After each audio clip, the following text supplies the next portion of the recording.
আইন শৃঙ্খলা পরিস্থিতি এখন যেভাবে আছে, আপনিও এই দেশের নাগরিক, আপনার কি মনে হয় যে এটা মানে ঠিক আছে? আইন শৃঙ্খলা পরিস্থিতি এটা আপ টু দ্য স্ট্যান্ডার্ড না। এটা একটা দেশের এটা স্ট্যান্ডার্ড হতে পারে না। কারণ আমি আপনার মতো আমিও একজন নাগরিকের দেশের, আমিও জিনিসগুলো ফেস করি। আইন শৃঙ্খলা আমি যদি বলি, পরশু দিনের ঘটনাটা যদি বলি, সচিবালয়ে আনসারদের প্রবেশ করা এবং এখানে বিভিন্ন ধরনের বিশৃঙ্খলা, হ্যাঁ, আইন শৃঙ্খলার জন্য আইন শৃঙ্খলার পরিস্থিতি আমি মনে করি যে এটা অনেক উন্নতি করার অবকাশ আছে। কিন্তু এখন হলো যে আপনি কিভাবে উন্নতি করবেন। এখন আপনি পুলিশ ইনএফেক্টিভ বলবো আমি, কারণ আপনি যদি এখনই যদি ফোন করেন তেজগাঁ থানার ওসি বা এনি থানার OC, they will not answer. আপনি একটা জিডি করতে পারবেন না। ম্যাক্সিমাম থানা এই অবস্থা, তাই জনবল নাই।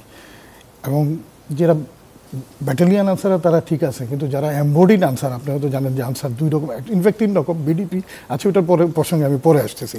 এমবডিড আনসার তারা বিদ্রোহ করার জন্য অনেকেই জেলে আছে এবং অনেকেই সাসপেন্ডেড।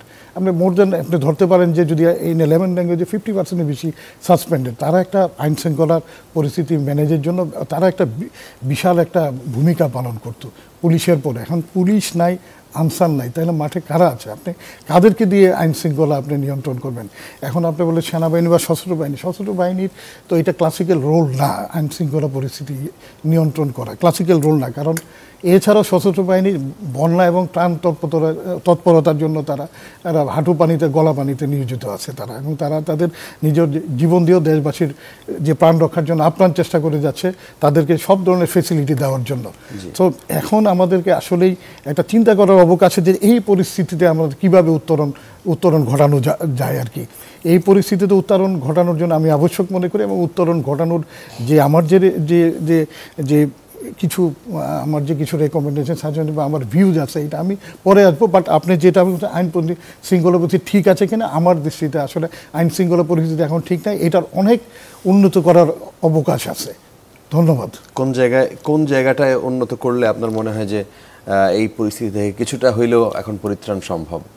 আচ্ছা, এই পরিস্থিতিতে যেমন এখন একটা ইন্টারিম গভর্নমেন্ট, একটা অন্যরকম সময় চলছে, যে সময়টায় বলা হচ্ছে যে প্রশাসন ভেঙে পড়েছে, আইন শৃঙ্খলা যারা ঠিক করবেন তাদের কোনো উপস্থিতি সেভাবে নাই, মানুষের আস্থার জায়গায় অনেক সংকট তৈরি হয়েছে। সেইখানে এই মুহূর্তে সশস্ত্র বাহিনী তারাও মাঠে আছে, তারা ব্যারাকে ফিরে যায় নাই, তারা বিভিন্ন জায়গায় মানে ডিপ্লয় করা আছে তাদেরকে। মানে এই জায়গাটায় সুযোগ আছে কিনা সশস্ত্র বাহিনীরও কোনো রোল প্লে করার? সশস্ত্র বাহিনীর রোল করতে অলরেডি তারা ফিল্ডে আছে এবং তারা পালন করতেছে, তাদের ক্লাসিক রোলটা পালন করতেছে। কিন্তু আপনি তাদেরকে দিয়ে তো পুলিশিং করাইতে পারবেন না। তারা যখন কোনো জায়গায় যদি গুরুতর আইন শৃঙ্খলা পরিস্থিতির যদি অবনতি করে, তারা তো এখানে ইন্টারফেয়ার করতেছে, তারা আছে এবং তাদের রোল পালন করতেছে। আপনি বাই দিস টাইমে জানেন, আপনার শুধু যে সচিবালয়ে বিশৃঙ্খলা হচ্ছে এরকম না, গভর্নমেন্টের প্রতিটা অফিসেই এই ধরনের বিশৃঙ্খলা আছে, এবং প্রতিটা অফিসেই আমার জানা মতে সশস্ত্র বাহিনীর সদস্যদের হস্তক্ষেপে এই বিশৃঙ্খলাগুলোর সমাধান হচ্ছে। তো সশস্ত্র বাহিনী যে নাই এরকম নাই। এখন আপনি বলতে ওভারঅল আইন শৃঙ্খলা পরিস্থিতির জন্য আপনার অনেকগুলো বিকল্প ভাবতে হবে। আপনাকে প্রথমে আইডেন্টিফাই করতে হবে যে কারাই আইন শৃঙ্খলা পরিস্থিতি, আপনার থ্রেট কারা, এই জিনিসগুলো আইডেন্টিফাই করবে। এখন হয়ে গেছে যে আমরা আয়না ঘরের কথা শুনতাম, এখন তো বায়না ঘর হয়ে গেছে, সবাই তাদের হিসাবে বায়না করছে। এবং এই যে আমাদের এই যে বিভিন্ন সময় বিভিন্ন অর্গানাইজেশন তারা যে বিভিন্ন জায়গায় যে অরাজক সৃষ্টি করছে, এটার জন্য এদেরকে মনিটরিংয়ের জন্য গোয়েন্দা তৎপরতা বাড়াতে হবে। এবং আমি জানি গোয়েন্দারা তৎপর আছে, এখন আমরাও বিভিন্ন ইনফরমেশন পাই কোন অর্গানাইজেশন আরও গোয়েন্দা, এবং একটা প্রোয়েক্টিভ একটা মেজার নিতে হবে। এবং পুলিশ এবং আনসারদেরকে যত তাড়াতাড়ি সম্ভব তাদেরকে ইফেক্টিভ করতে হবে। এবং দরকার হলে আপনার যে বিভিন্ন অর্গানাইজেশনে যারা আছে তাদেরকে যেমন জনগণকে এখানে সম্পৃক্ত করার একটা আছে।